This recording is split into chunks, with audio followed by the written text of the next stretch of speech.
Bienvenidos a Tardes Literarias, el programa de literatura en el que intentamos dar voz a todos los autores y autoras, ya sean conocidos o no, pero sabiendo que siempre nos aportan cultura y sabiduría. Un programa para Radio Sapiens, todos los domingos a las 7 de la tarde, con Lute Pérez y Marisol Zafra. Esta semana queremos rendir un homenaje póstumo a Almudena Grandes, esa gran mujer, esa gran escritora y gran persona. Tuvimos el honor de contar con ella hace unos meses y hoy le recordamos. Bienvenidos a Tardes Literarias. Hoy estaremos con Almudena Grandes. Almudena Grandes nació en 1960 y se dio a conocer en 1989 con Las Edades de Luz, que fue el 11º premio de la Sonrisa Vertical. Desde entonces, el aplauso de los lectores y de la crítica no ha dejado de acompañarla. Novelas como Te llamaré Viernes, Marina es nombre de tango, El corazón helado y Los versos del pan, junto con los volúmenes de los cuentos Modelos de mujer y Estaciones de paso, la han convertido en uno de los nombres más considerados de la literatura española. Varias de sus obras han sido llevadas al cine y han merecido, entre otros, el premio de la Fundación Lara, el premio de los Libreros de Madrid y de los de Sevilla, el Rapallo Carix y el Prix Mediterráneo. En 2010 publicó Inés y la Alegría, premio de la Crítica de Madrid, el premio Iberoamericano de novela Elena Poniatowska y el premio Sor Juan de la Cruz.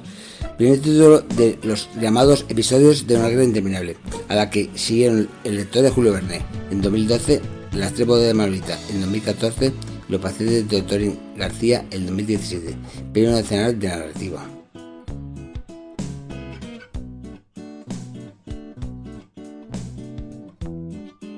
La última entrega de estos episodios es La madre de Frankenstein, novela de la cual hablaremos en más profundidad en el día de hoy. Inés y la Alegría.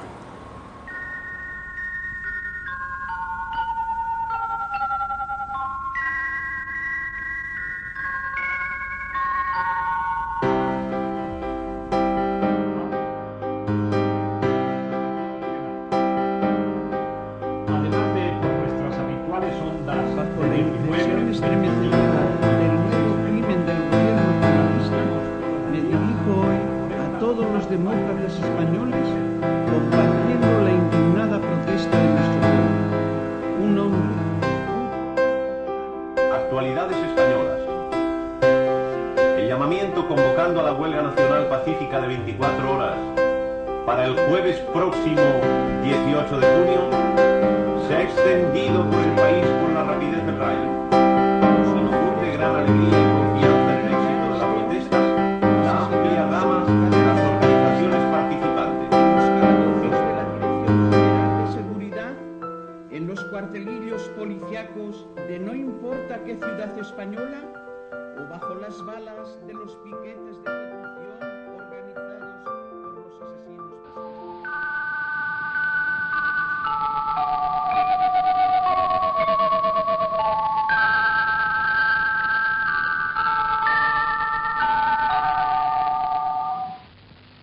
Habla Radio España Independiente, Estación Pirenaica. El lector de Julio Verne.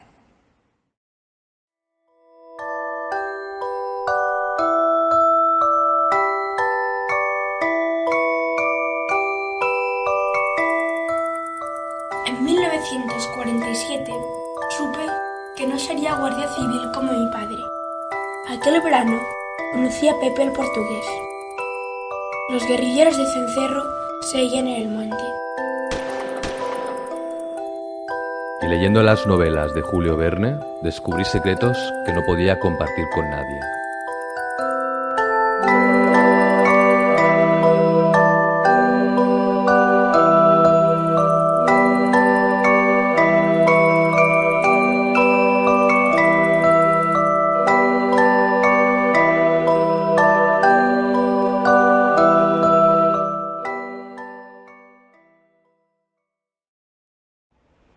Las tres bodas de Manolita.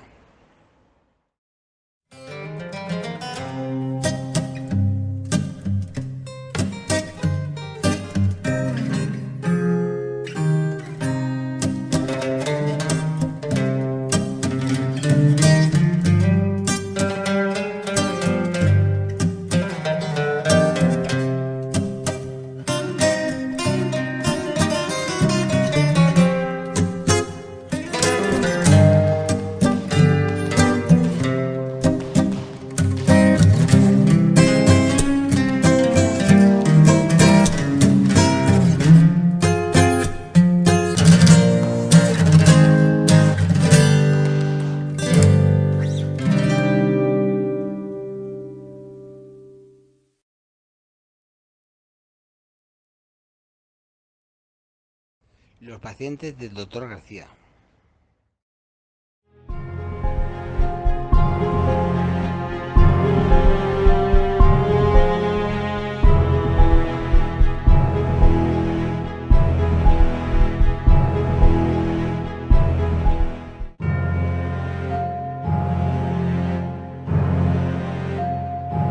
Todas las novelas de la serie tienen como origen una taquicardia mía.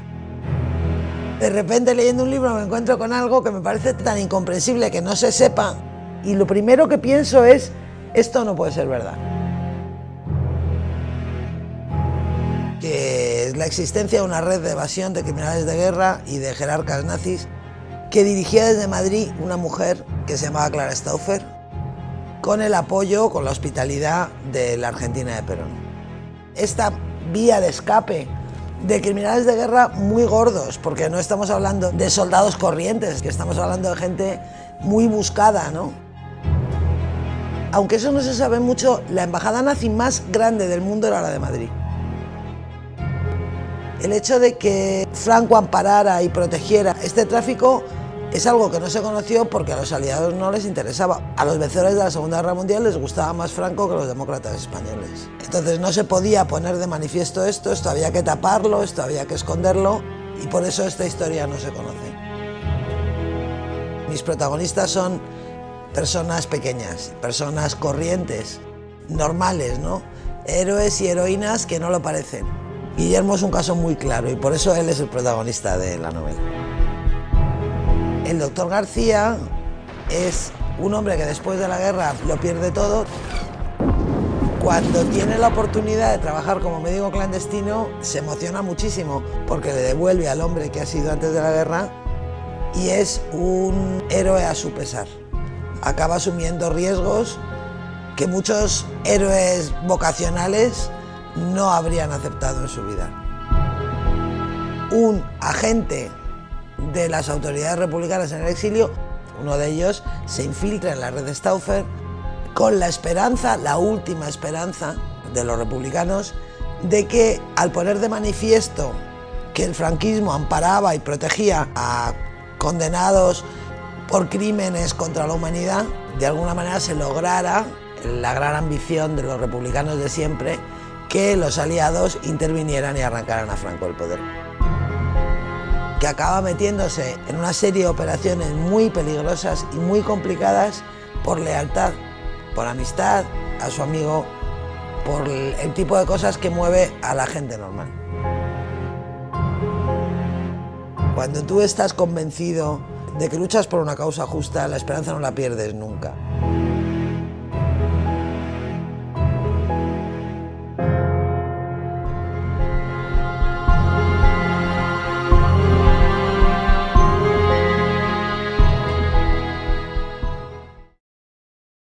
La madre de Frankenstein.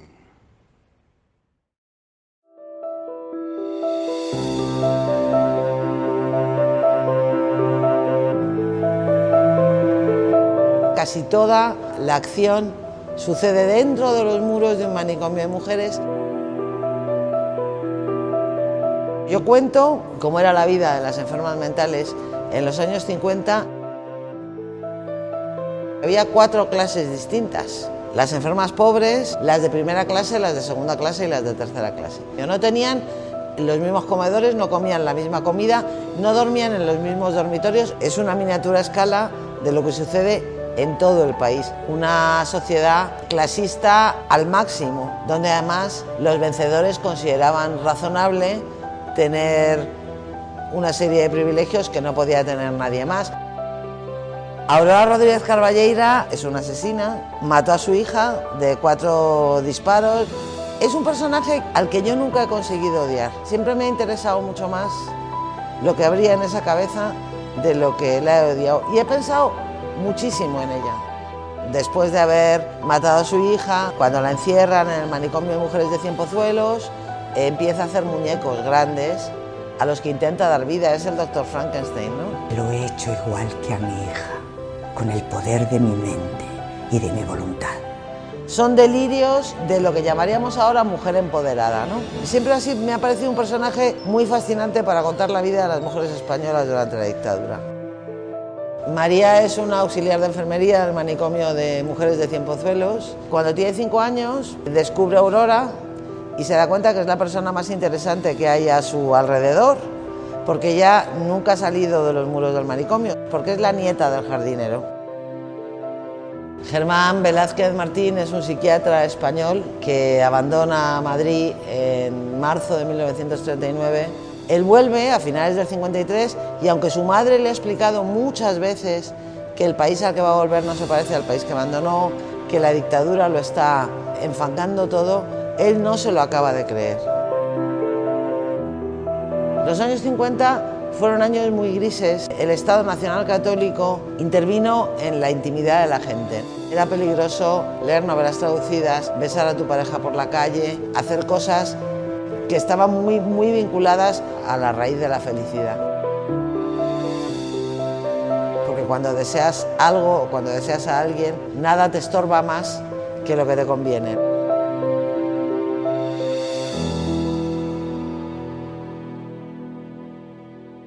Es la quinta entrega de los episodios nacionales de una guerra interminable.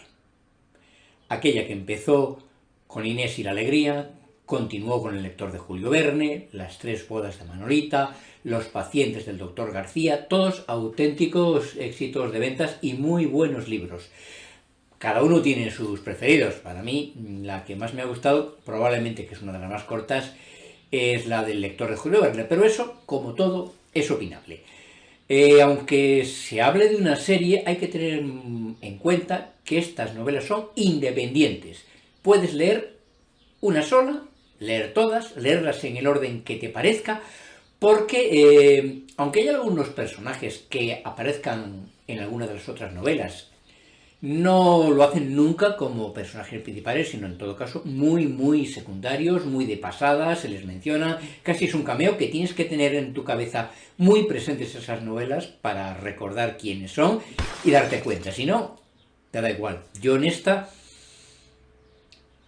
creo que aparece algo del lector de Julio Verne, pero no soy muy consciente de ello. Cuando empecé a leer esta novela, según iba transcurriendo, yo pensaba que esta era la menos política de todas las novelas de esta serie, y sin embargo, no es así, no es así. Hay una frase en el libro que dice: en una dictadura todo es política. Y efectivamente, al final, todo en este libro es política, porque de lo que nos va a hablar es de la vida en el Madrid de 1955 y de todo el ambiente que allí se vivía. Y es verdad que lo hace en un microcosmos muy peculiar, como es el psiquiátrico de mujeres de Cienpozuelos. Pero aun con todo, a lo largo de toda la novela vamos viendo de un modo cada vez más palpable, más presente, cómo la dictadura está presente en cada uno de los estamentos, asfixiando el crecimiento de las personas, de las voluntades, de los cerebros, cómo la Iglesia está entremezclada también con esta dictadura, y es lo que tiene atenazados a muchísimos españoles. Es una historia que se nos narra a través de 3 protagonistas. Son 3 las voces, las 3 nos hablan en primera persona, eso sí, cada una lo va haciendo en su momento, en capítulos diferenciados. El protagonista fundamental de la novela, al menos en teoría, es Germán Velázquez. Siendo muy joven, partió en el último barco que zarpó desde Alicante con el pasaje que su padre le regaló. Él se quedaba para que él se fuera hasta Suiza, donde tenía contacto su padre, que era psiquiatra, para que él pudiera estudiar. Y allí estudió psiquiatría, allí se crió, hasta que en el año 1955 recibe una oferta de trabajo y vuelve a España, porque le han prometido que en ese psiquiátrico va a poder probarse en España por primera vez, va a poder hacer el estudio que él hizo en Suiza con la clorpromazina, un fármaco completamente novedoso que hizo que a partir de él la psiquiatría fuera totalmente distinta, porque fue el primero que consiguió, es un antipsicótico, que los síntomas de los esquizofrénicos desaparecieran o se frenaran muy significativamente. Ese fue el motivo que le trajo de vuelta a una España a la que él no tenía intención de volver. La segunda protagonista es Aurora Rodríguez, más conocida como la Parricida, porque era ella la madre de Hildegard. Hildegard, que fue una chica joven que adquirió mucha fama y su notoriedad por su talento, por su manera de pensar, por los discursos que daba. Era una creación de su madre, que al ver que ella intentaba ser libre y tomar otros derroteros fuera de su tutela, una noche mientras dormía la pegó 4 tiros. No fue a la cárcel porque esta mujer lo que parecía era una grave enfermedad mental, una paranoia, y allí fue a dar a Cienpozuelos, que es donde la va a encontrar Germán. Una historia que viene de antiguo, porque cuando él tenía 13 años, la conoció en el despacho de su padre cuando su abogado defensor la llevó para solicitar del padre de Germán que sirviera como testigo, como perito, en el juicio que iba a celebrarse contra esta mujer. Y aún tenemos un tercer protagonista, María. María es una auxiliar de clínica que arrastra muchos secretos, muchos silencios en su vida. Su padre era el jardinero de allí, del psiquiátrico de Cienpozuelos, y ella ha terminado trabajando allí.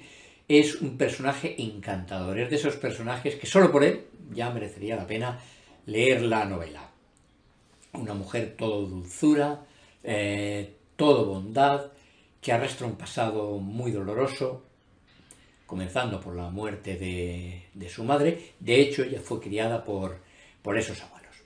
Bueno, pues estos 3 personajes convergen en el psiquiátrico de Cienpozuelos, se entremezclan sus vidas, porque él está muy obsesionado con la vida de Aurora, porque ella es la que cuida en el fondo a Aurora, y todo esto en un ambiente opresivo, en el que los avances científicos no están bien vistos, en el que la mujer tiene que jugar un papel muy secundario, en que la Iglesia y la política están totalmente entremezcladas. Todo esto y mucho más es esta novela de Almudena Grandes.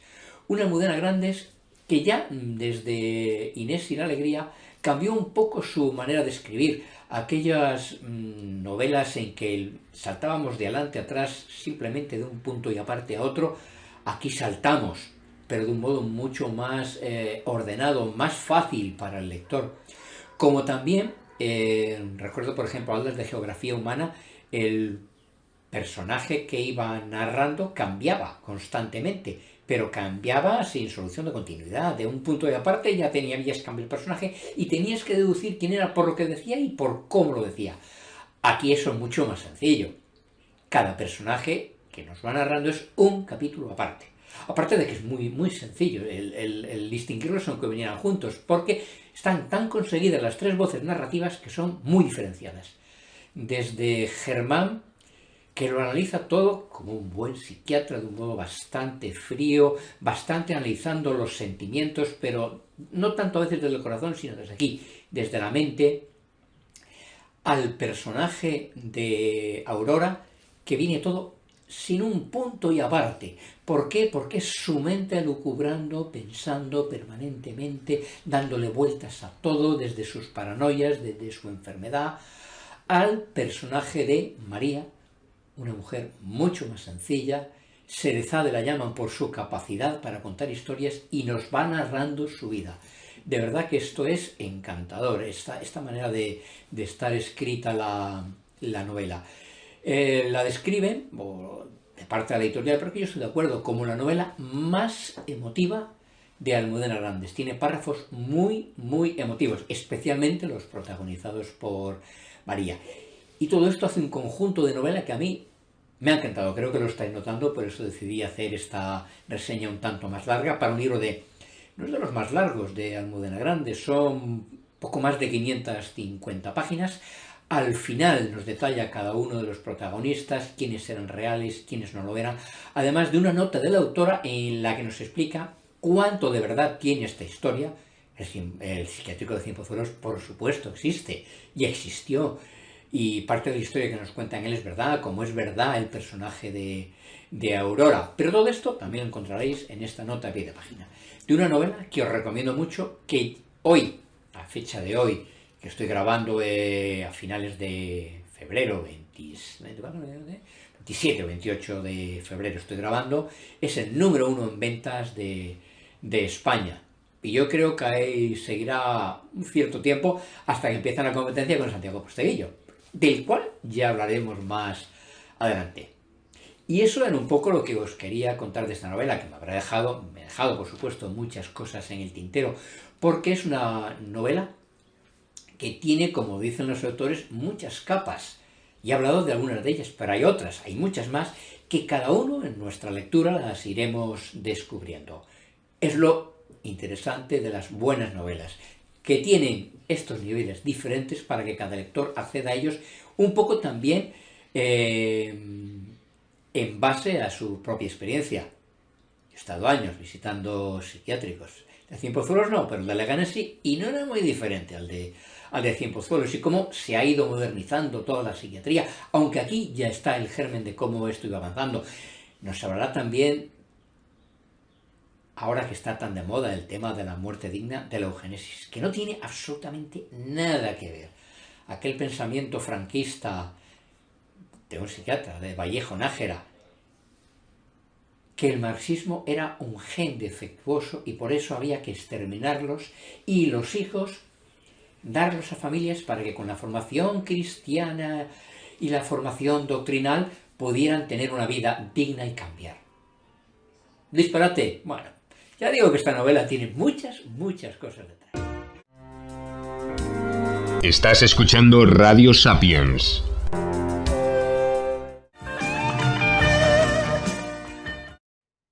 Bienvenidos una semana más a este espacio literario donde ustedes, yo y nuestros escritores, pues nos unen las letras, los libros, el querer saber más de nuestros protagonistas que nos van a acompañar. Y bueno, ya sean conocidos o no, nos interesa todo lo que nos expliquen, todo lo que nos cuenten, porque para eso nos unen este espacio en el que estamos todos unidos y desde luego tenemos el objetivo de fomentar la lectura y disfrutar de ella. Bueno, pues esta tarde tenemos a una escritora con mucho talento y además estoy emocionada porque nunca creía que podría disfrutar de conocer tanto de esta persona. Me estoy refiriendo a Almudena Grandes. Y ahora pues voy a hacer un ligero paseo por su trayectoria porque es bastante larga y bueno, para que ustedes puedan tener una idea de quién es esta escritora. Almudena Grandes nace en Madrid en 1960 y se dio a conocer en el 1989 con Las Edades de Lulú, en el 11º premio de la Sonrisa Vertical. Entre aplausos de los lectores y de la crítica, no ha dejado de acompañarla en todo momento en novelas como Te llamaré viernes, Malena, Es un nombre de tango, El corazón helado o Los besos en el pan, junto a los volúmenes de Cuentos modelos, de Mujer y Estaciones de paso. La han convertido en uno de los nombres más consolidados de la literatura española contemporánea. Y tras llevar varias de sus obras al cine, han merecido, entre otros, el premio de la Fundación Lara, el premio de los libreros de Madrid y en el de los de Sevilla, el Rapallo Caringe y el Prix Mediterráneo. En 2010 publicó Inés y la alegría, Premio de la Crítica de Madrid, Iberoamericano de novela Elena Poniatowska y el Premio Sor Juana Inés de la Cruz, primer título de la serie Episodios de una guerra interminable, a la que siguieron El lector de Julio Verne en 2012 y Las tres bodas de Manolita en el año 2014, así como también Los pacientes del Dr. García en 2017, que fue Premio Nacional de Narrativa. Y bueno, pues seguiríamos toda la tarde. He querido resumirlo, pero es que me ha sido tan interesante comentarlo todo y lo que nos queda por escuchar en la entrevista, que no quiero detenerme más. Vamos allá a saludar a Almudena Grandes. ¿Qué tal? Bienvenida, Almudena. Es todo un honor para mí, como escritora amateur, pues poder tener esta pequeña conversación contigo, que va a ser muy interesante, desde luego. Estoy muy agradecida por haber sido yo la que te voy a entrevistar y estoy muy emocionada, la verdad. Quiero que lo sepas. Buenas tardes a todos. Hay, Almudena, personajes fascinantes en tus episodios, de estos que no sabes si son reales, y puedes pensar que el escritor pues tiene muchísima imaginación, como es en tu caso. Cuéntanos sobre ellos. Empecé a escribir esta serie, Los episodios de una guerra interminable, que son novelas de ficción sobre acontecimientos reales, me viene pasando libro tras libro lo mismo, que es que las historias más inverosímiles son verdad y las historias más normalitas, las que parecen más verosímiles, son las que me invento yo. Realmente Aurora Rodríguez Carballeira es un personaje que ningún creador, creo yo, se habría atrevido a crear, con todo, con sus luces, con sus sombras, con su lado odioso y con esa fascinación que ha ejercido sobre mí desde hace 30 años. En la historia de Hildegard es una historia increíble y terrible. Es una historia real, ¿verdad? Es una historia real, efectivamente. El 9 de junio de 1933, Aurora Rodríguez Carballeira le pegó 4 tiros a su hija Hildegard, que iba a ser su instrumento para cambiar el mundo y para mejorar a la humanidad. Y bueno, y se convirtió en la parricida más famosa de la historia de España. Fue un crimen que hizo correr ríos de tinta en la República. Pues la verdad es que sí, levantó ríos de sangre, como tú dices, y fue brutal. Y marcó pues esa época. Y ahora nos centramos en Las tres bodas de Manolita, donde hay un personaje que aparece más tarde y que se llama Rita, que a lo largo de la novela pues nos define o retrata una época difícil, como fueron los años 50. Es un reflejo de decepción y llega en un momento dado donde dices, no tenía nada que comer, pero tenía esperanza y la fe alimenta más que la comida. Y esto lo decía porque estaba convencida de que los aliados invadirían España. Si ganaban la guerra, ese paisaje que quedaría es importante para definir la época. Claro, porque los años 50 son una época poco conocida y sobre todo, digo yo, creo yo, desde nuestra mirada actual, como muy favorecida para lo que fueron en realidad.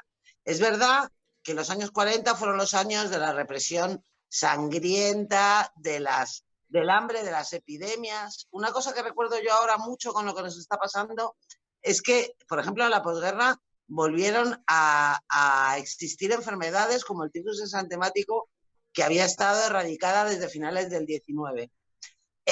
Y los 40 fueron, por todo esto, los años del terror. Los 50 aparentemente son años más tranquilos, porque son los años que cosechan el fruto del terror, que es el miedo y sobre todo el silencio. Son los años de silencio. Por eso Luis Martín Santos, esa novela tan fabulosa, la tituló Tiempo de silencio y no podría haberle puesto un título mejor. Fueron los años del gran florecimiento del nacionalcatolicismo, ¿no? Que ejerció un terror distinto sobre los españoles, porque en un país donde todo era pecado y todos los pecados eran delitos, la cárcel se llevaba dentro, no hacía falta que te metieran en la cárcel.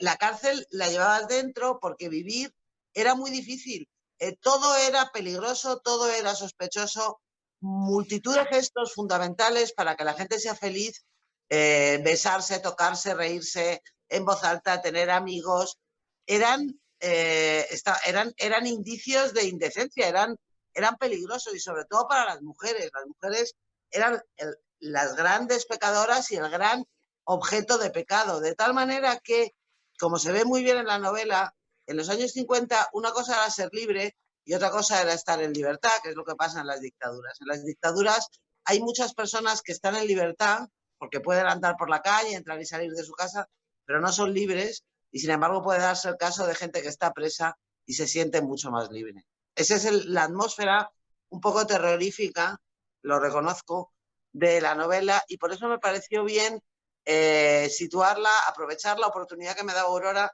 de contar esa época desde un manicomio de mujeres, porque el manicomio actúa como un microcosmo.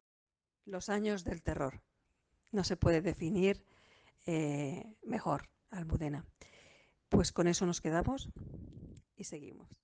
Sí, yo eso cuando empecé a recopilar información sobre el manicomio de Cienpozuelos, y hay que decir que esto no pasaba solo en Cienpozuelos, o sea, mi novela se sitúa en el manicomio de Cienpozuelos, que era una institución bastante progresista y bastante benévola en comparación con las de la época. O sea, los grandes manicomios provinciales, como el de Leganés, para que me entiendan los de Madrid, eran el infierno en comparación con un sanatorio como el de Cienpozuelos. Pero es verdad que a mí me sorprendió mucho porque no tiene nada que ver con la imagen que nosotros tenemos ahora, afortunadamente, de la asistencia sanitaria, que estaba todo rígidamente establecido.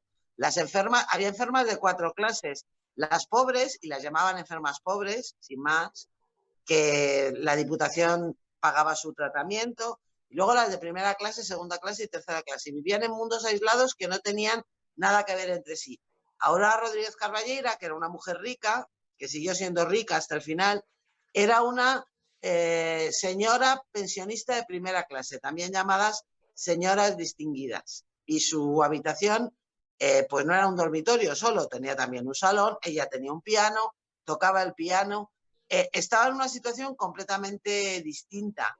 Eso es muy impresionante. Y respecto a lo de que los manicomios se podían usar, al papel que jugó la psiquiatría y los manicomios en la represión de la población, hay una cosa que yo no cuento en la novela porque no viene al cuento, pero que es muy impresionante también, que es como después, a partir de los años 60, las hijas subversivas, las hijas rebeldes, las hijas complicadas de las buenas familias, a menudo acababan también internas en instituciones mentales, ¿no? No solamente las mujeres que estorbaban a sus maridos para irse con sus amantes. O sea que era un recurso. Es escalofriante, pero es así. Y ahora seguimos con la singularidad del personaje de Aurora Rodríguez Carballeira, que, bueno, sabemos que esta mujer concibe a su hija para crear una especie de superwoman en una izquierda, en medio de una izquierda revolucionaria. Y parcialmente lo consigue. Almudena, reconozco que los personajes malignos o dañinos en una novela en ciertas ocasiones nos atraen y nos provocan cierta atracción. ¿Lo crees así? Sí, Aurora Rodríguez Carballeira es un personaje fascinante porque es como la perversión del nuevo modelo de mujer. Ella tenía todas las condiciones, cumplía todos los requisitos para convertirse en el icono de la nueva mujer de la Nueva España. Era una mujer inteligentísima, era una mujer cultísima, era autodidacta. Antonio Vallejo Nájera, en su juicio, la mostró como un ejemplo de lo que pasa cuando una mujer lee sin la tutela de un padre o de un sacerdote. Era rica, lo cual en aquella época era muy importante porque la permitió ser independiente, no tuvo que casarse. Y además era una mujer con vocación pública, a ella le encantaba, era muy activa, perteneció a un montón de asociaciones, escribía libros, artículos y además de eso era una enferma mental. Y como todos los paranoicos tenía delirios persecutorios y delirios de grandeza. Sus delirios de grandeza eran máximos, porque ella creía que había venido al mundo para salvar a la humanidad directamente, para redimir a la humanidad y para crear una nueva sociedad. Por eso sus enemigos, los enemigos que la perseguían también tenían una categoría máxima, que estaba a la altura de su misión.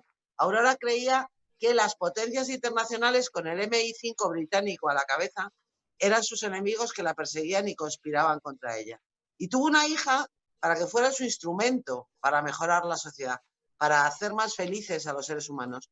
Y le salió tan bien, Hildegard, que no solo fue autodidacta, inteligente, también fue capaz de desarrollar su voluntad, de enfrentarse a su madre, de completar un proceso de madurez emocional. Y cuando la invitaron a dar unas conferencias al Reino Unido, le dijo a su madre: me voy a Londres, me voy sola, tú no vienes conmigo y cuando vuelva me voy de casa.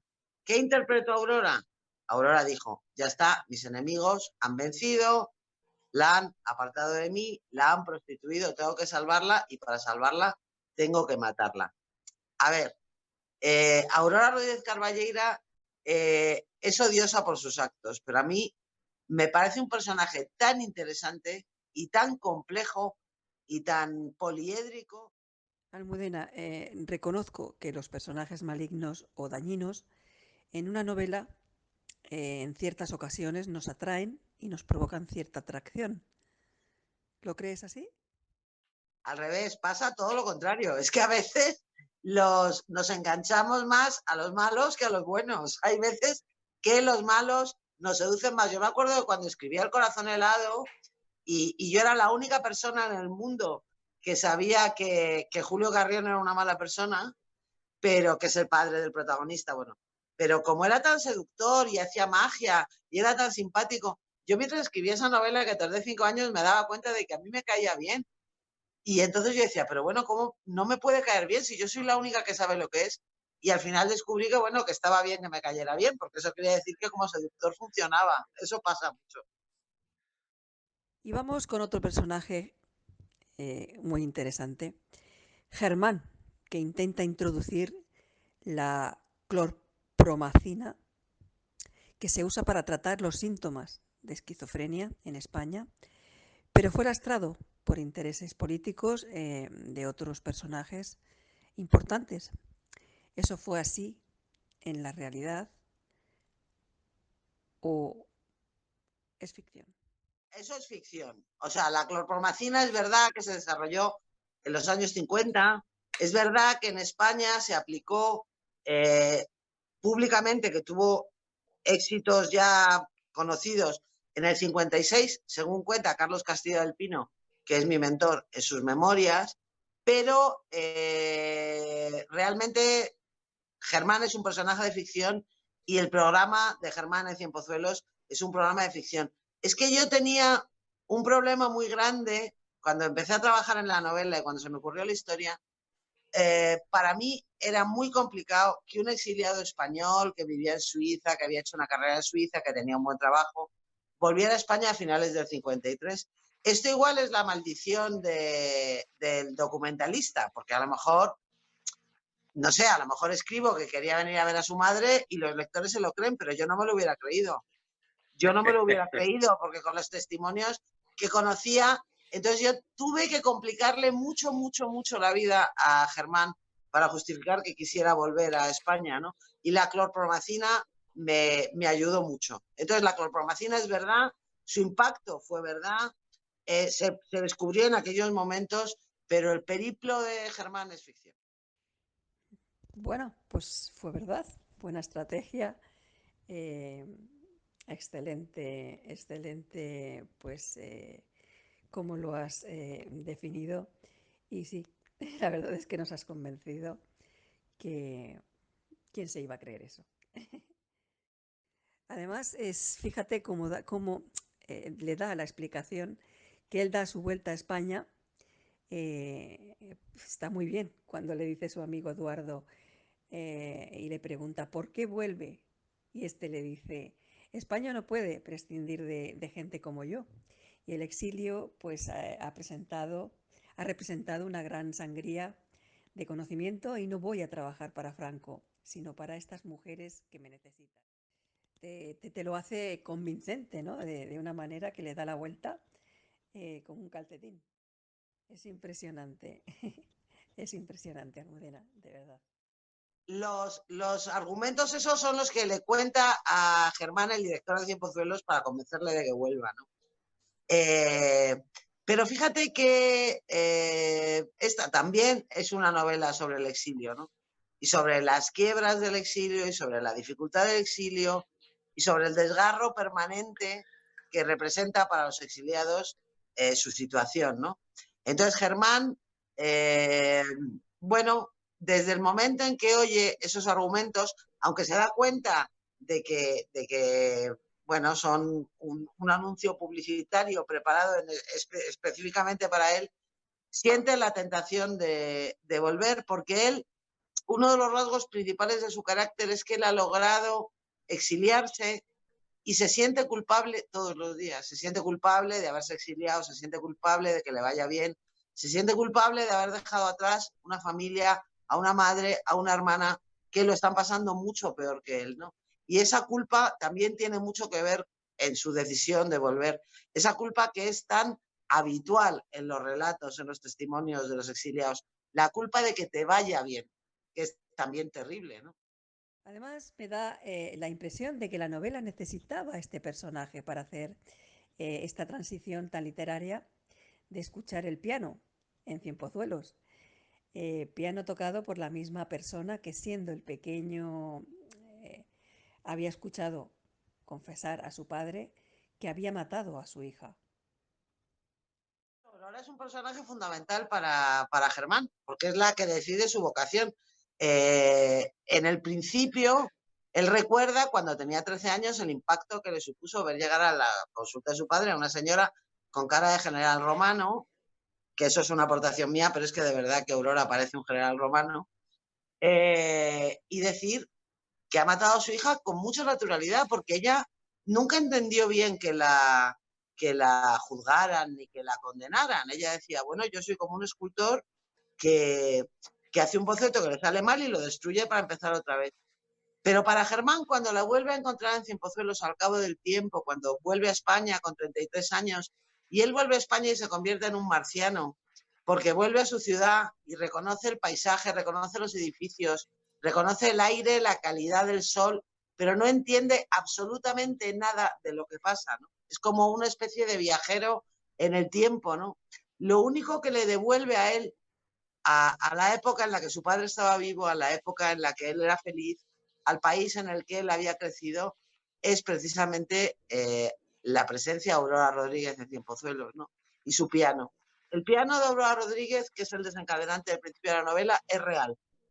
Las hermanas hospitalarias me contaron, cuando fui a visitarlas, que el piano sonaba casi todo el día. O sea, en ese pabellón donde vivía Aurora estaban acostumbrados a oír el piano durante todo el día y tocaba maravillosamente bien.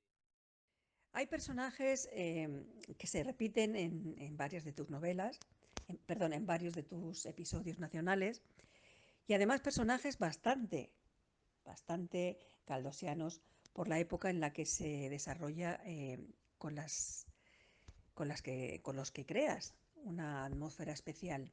¿Qué crees que aporta esto y por qué mezclas personajes en una novela a otra? En principio fue un guiño galdosiano, porque esta serie se llama Episodios de una guerra interminable por algo, porque yo he adoptado el formato de los episodios nacionales de Galdós, no solamente porque son novelas de ficción basadas alrededor basadas en un hecho real cuyo protagonista auténtico no es el protagonista, ¿no?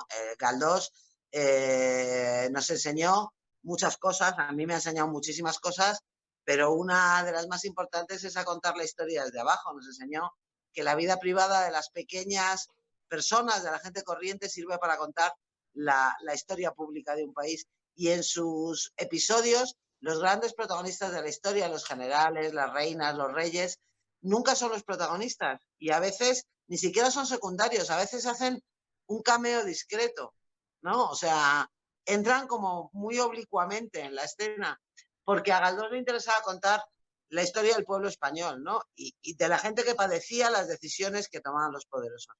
Y también él y todo el rato mezclaba personajes, ¿no? Todas sus novelas comparten personajes. O sea que en principio era un rasgo de complicidad o de reconocimiento, un homenaje a Galdós. Lo que pasa es que yo no soy una escritora muy rápida, eso siempre lo he dicho. Yo hago las cosas y me doy cuenta de lo que hago después. O sea, soy bastante lenta para darme cuenta de lo que hago, ¿no? Entonces, escribiendo La madre de Frankenstein me di cuenta de que esta manera de compartir personajes, las novelas, que también representa un guiño para el lector, porque yo a veces digo que es como un bonus track de esos que traen los discos, ¿no? Solo para abonados. Solo los que han leído en orden van a reconocer al personaje en la novela, ¿no?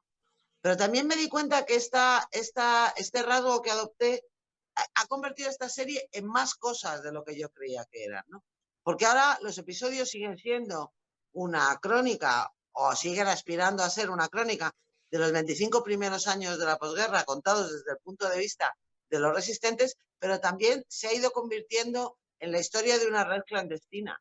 Precisamente porque personajes como Pepe Moya, conocido en una novela como Pepe el Portugués, conocido en esta novela como Pepe sin apellidos, aparecen todas y va vinculando a los protagonistas de todas. O sea que muchas veces cuando escribes una novela, los problemas son oportunidades y las decisiones que tomas un poco por capricho, como tú dices, luego resulta que tienen un sentido que al principio no las has visto. Pero bueno, es que mi oficio tiene un lado misterioso y milagroso. También tenemos a personajes en las novelas que se imponen y nos piden sitio a codazos en la trama. Cuéntanos algo de María Castejón, quién es y por qué es protagonista. También tenemos ya 5 capítulos de esta guerra interminable. Almudena, vamos a seguir con esta serie y segunda cuestión. ¿Te lo planteaste así cuando empezaste a escribirla? Voy a empezar por el final. Cuando empecé, sí, me lo planteé así, porque yo me di cuenta que en un cuaderno donde había ido apuntando historias de la posguerra, que no sabía qué hacer con ellas, escribí un guión de cine, me salió mal, escribí una obra de teatro, me salió mal, y yo le daba vueltas a esas historias, me di cuenta que me salían 6 novelas. Entonces, desde el principio fueron 6. Esa es la segunda respuesta. Y la primera respuesta, desde luego la serie la voy a acabar, desde luego, desde luego. O sea, voy a escribir la sexta. Ahora bien, es posible que el coronavirus me haga cambiar de dirección, porque mi intención era acabar la promoción de la quinta y empezar inmediatamente a escribir la sexta. Y sin embargo, durante el confinamiento, porque pasan cosas raras, se me ha ocurrido una historia. Se me ha ocurrido una historia rara que pasa en un mundo raro, que tiene mucho que ver con las pandemias, y no sé si voy a escribir esta antes. No lo sé. Pero vamos, la sexta la voy a escribir y la serie la voy a terminar seguro.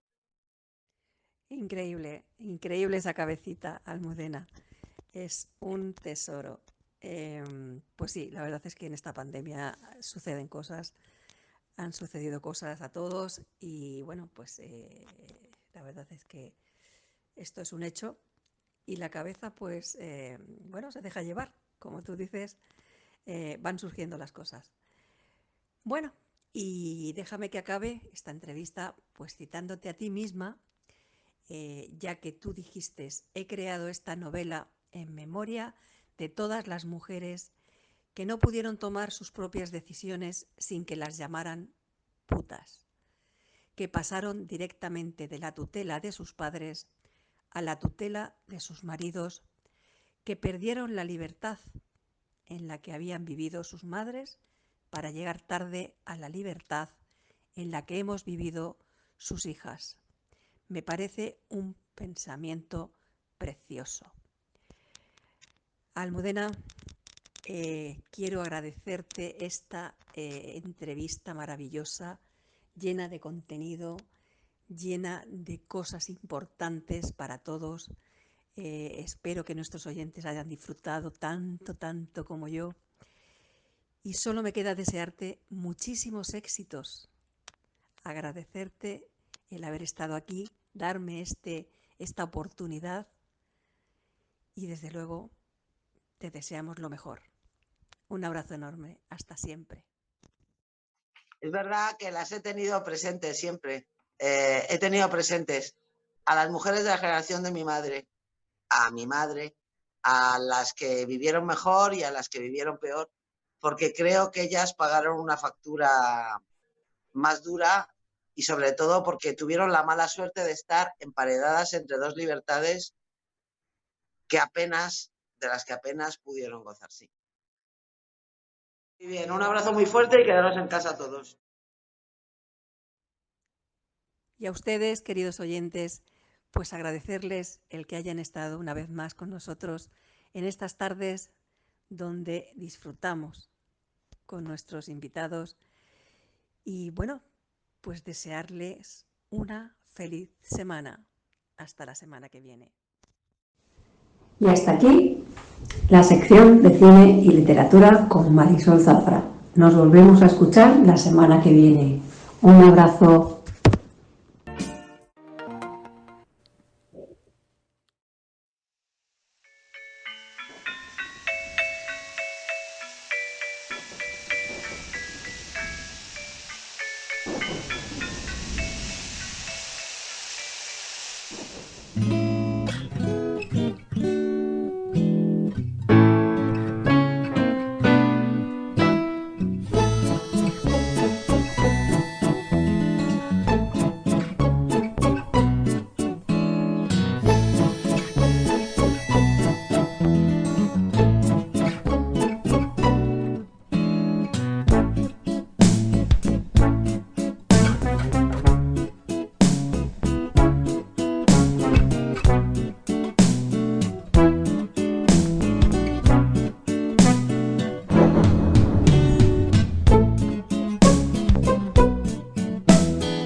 hasta aquí nuestro programa de hoy.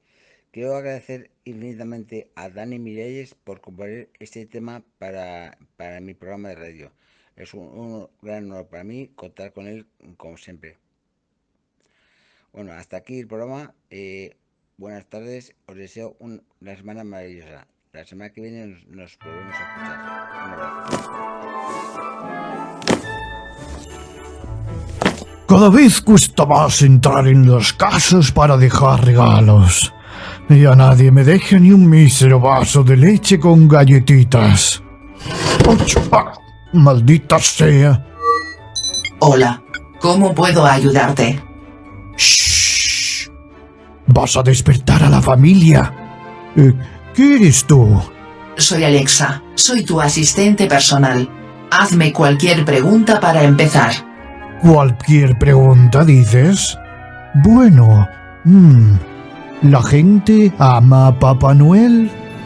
Papá Noel es un personaje legendario de ficción que es conocido por ser el padre de la Navidad.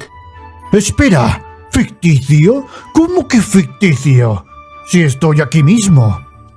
Mira, déjame ocuparme de mis asuntos y dejar estos regalos para los pequeños Lucía y Pablo. ¿Por qué la gente tendrá estas estúpidas máquinas en su casa? Quiero decir, ficticio. ¿Cómo dice que soy ficticio? Si soy claramente real. ¿Cómo crees que todos estos regalos llegaron aquí? ¿Magia?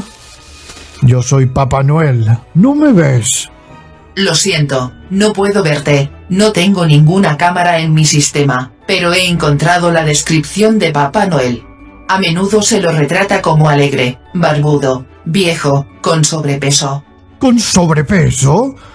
¿Cómo que con sobrepeso?